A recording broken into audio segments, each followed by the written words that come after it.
Welcome back to my another video. आप देख रहे हैं किचन विद कौसर और किचन विद कौसर में आज बहुत ही मजेदार सी रेसिपी बनने लगी है। सबसे पहले मेरी दुआ है अल्लाह ताला आपको और आपके अहल जान को खुश रखे। अगर आपने मेरे चैनल को सब्सक्राइब नहीं किया तो सब्सक्राइब करते, साथ बेल आइकन के बटन को क्लिक करते और मेरी नई आने वाली वीडियोस का नोटिफिकेशन आपको फ्री में मिलता रहेगा। तो चलिए आइए रेसिपी स्टार्ट करते हैं। बिस्मिल्लाहिर्रहमानिर्रहीम। आलू ले लिए हैं मैंने 5 या 6 अदद, आप जितने मर्ज़ी ले लें और उनको चिप्स की शक्ल में आप इस तरीके से काट लें। तो इस तरीके से आपने काटने हैं और इनको सबको काट के आपने पानी में डाल देना है। तो पानी में डालने से ये होता है कि इसका जितना स्टार्च होता है वो निकल जाता है। और एक बाउल में पानी ले लेंगे और पानी में हम सारे आलू डाल देंगे इस तरीके से। तो इसको सिर्फ हम 5 मिनट रखेंगे। तो 5 मिनट रखने के बाद अब मैं आपको बताती हूँ इसके अंदर जो मसाले जाएंगे। 3 हरी मिर्चें ली हैं और 4-5 मैंने लहसुन की कलियां ली हैं और आधा इंच का टुकड़ा था अदरक का, वो छील लिया था। तो इन सबको डाल के अच्छी तरह हम कूट लेंगे इस तरीके से। तो इस तरीके से कूटने से ये है इसकी अच्छी सी खुशबू आएगी और फ्लेवर भी बहुत ही ज़बरदस्त आएगा। आलूओं को मैंने पानी से निकाल लिया था और अब इसमें डाल देंगे हम मसाला, ये जो मैंने पीसा है। तो ये सारा मसाला इसके अंदर आप डाल दें और इसका आप जायका देखिएगा, एकदम ज़बरदस्त आएगा। और अब इसमें मसाले डाल देंगे। मैंने डाल दिया है ज़ीरा पाउडर 1 टीस्पून, कुटी मिर्च 1 टीस्पून,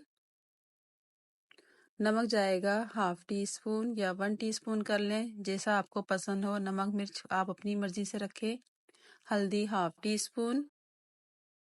और इतना ज़बरदस्त इसका फ्लेवर आएगा कि आप खुद हैरान हो जाएंगे। और अब डाला है कुटा हुआ मैंने धनिया और ये डाला है 2 टेबल स्पून। तो ये डाल के इसको हम थोड़ा सा बेसन डालेंगे, तकरीबन आधी प्याली के बराबर। और इन सबको पहले हम मिक्स कर लेंगे। इसमें हमने पानी बिल्कुल भी नहीं डालना, क्योंकि ये जो आलू के अंदर थोड़ा बहुत पानी होगा ये इसी से ही सारा एकदम सेट हो जाएगा बेसन डालने से। तो आप इस तरीके से आप बेसन डाल लें। अगर बेसन की और ज़रूरत है तो आप डाल सकते हैं, जितनी भी आपको ज़रूरत महसूस हो। और इसको हमने हाथों की मदद से अच्छी तरह मिक्स करना है ताकि सब तरफ अच्छा सा बेसन लग जाए। तो जब सारा अच्छा सा बेसन लग जाएगा इस तरीके से, ये देखें, तो इसको हम फ्राई कर लेंगे। ऑयल हमारा मीडियम लो गर्म होना चाहिए, यानी कि ज़्यादा हाई नहीं गर्म होना चाहिए। तो इस तरीके से आप डालते जाएं। तो एक एक करके आपने डालना है ताकि ये आपस में जुड़े ना। और इसी तरीके से आप डालेंगे तो यकीन करें आपको पकाने में भी बड़ी आसानी होगी। तो इस तरीके से देखिए मैंने डाल दी है जितनी इसमें ज़रूरत थी। और इसमें चमचा भी नहीं चलाना, थोड़ी सी ये सेट हो जाए तो बाद में हमने इसमें चमचा चलाना है। और आप देख सकते हैं कैसी एकदम अलग अलग ये फ्राई हो रही हैं। तो इसी तरीके से आपने डाल के इसको फ्राई करना है और जब ये फ्राई हो जाए तो इसको हम निकाल लेंगे। और बाकी की भी इसी तरह मैं बनाऊंगी। और देखिए क्या मसाला लगा है, एकदम अलग अलग नज़र आ रहा है। तो सारी मैंने बना के डिश आउट कर ली हैं।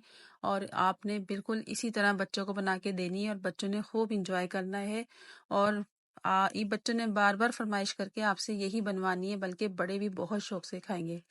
तो आपने ये रेसिपी मेरी फैमिली फ्रेंड में ज़रूर शेयर करना है, लाइक करना है और फीडबैक में ज़रूर बताना है कि आपको फ्राई चिप्स कैसी लगी है न्यू स्टाइल की। तो दुआ में याद रखें। अल्लाह हाफिज़।